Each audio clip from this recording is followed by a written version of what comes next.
Biden membanjiri ekonomi dalam negeri Amerika dengan stimulus keuangan 1,9 triliun dolar atau kalau orang awam membacanya printing money, maka Tiongkok juga pakai strategi yang sama, namun beda target market. Kita setuju tidak setuju, tahu sekali Tiongkok adalah negara agresor ekonomi. Kirinya, kalau ada perusahaan BUMN Tiongkok di suatu negara, itu artinya negara tersebut sedang diagresi ekonominya, bukan agresi militer, cara penjajah atau cara Amerika yang kuno itu. Namun sekali lagi adalah agresi ekonomi. Setelah agresi ekonomi atau serangan ekonomi, maka negara tersebut dikolonialisasi. Sumber daya alam negara tersebut pasti dikeruk habis. Yang kedua adalah kalau ada digital marketplace milik Tiongkok di suatu negara, baik tadinya milik lokal lalu diambil oleh Tiongkok, itu pastinya pasarnya negara tersebut sedang diagresi, sedang diserang. Pasar sebuah negara diserang, awalnya pasarnya dulu dikuasai, lalu jaringan distribusinya dikuasai, kemudian jaringan produk Tiongkok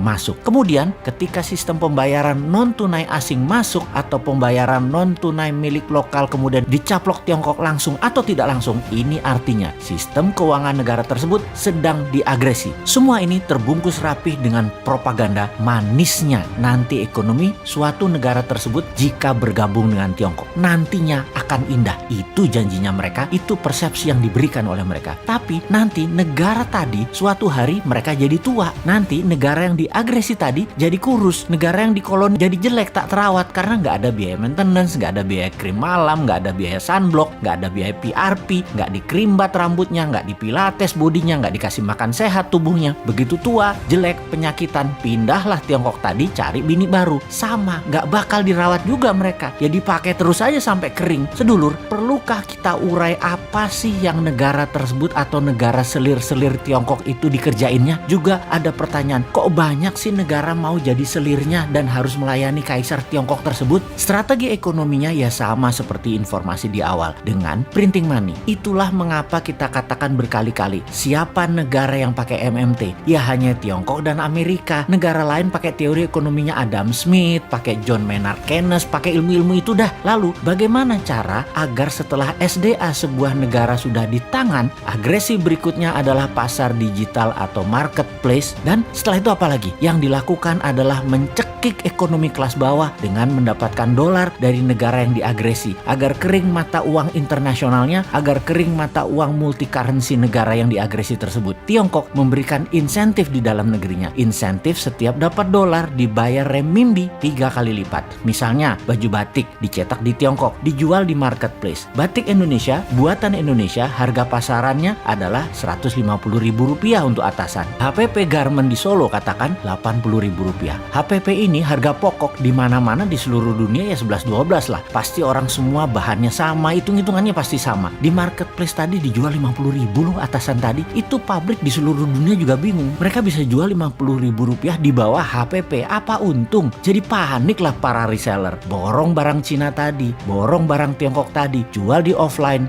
jual di online, di tempat lain harganya Rp80.000. Pabrik di Pekalongan, pabrik di Solo, pabrik di Bandung, kemudian ya mati bertumbangan. Produksinya nggak ada yang nelen, nggak ada yang beli. Itulah strategi membunuh produksi, membunuh ekonomi UKM di sebuah negara. Lalu si pengusaha Tiongkok yang dapat $4 per baju tadi, untung dagangnya bagaimana? Oh ya rugi kalau secara dagang. Modal dia kan tetap aja Rp80.000. Tetapi ketika $4 tadi uangnya masuk ke Tiongkok oleh pemerintah Tiongkok, dolar tadi bukan diberikan dolar, tapi diberikan renminbi yang nilainya 3 kali lipat dari nilai yuan terhadap dolar, alias mereka dapat sekitar $12 atau Rp150.000. Jadi modal tetap Rp80.000, jual dapat Rp150.000 karena dolarnya dikali 3 kan terhadap renminbi. Ya untung juga pedagangnya. Di sini dolar masuk Tiongkok dan renminbi dicetak aja, kasih ke rakyatnya sendiri. Toh untuk sektor produksi, Tiongkok print money renminbi 3 kali lipat transaksi dolar masuk ke Tiongkok. Itu kuncinya. Disinilah pedagang untung, underlying printing renminbinya ada dua. Satu,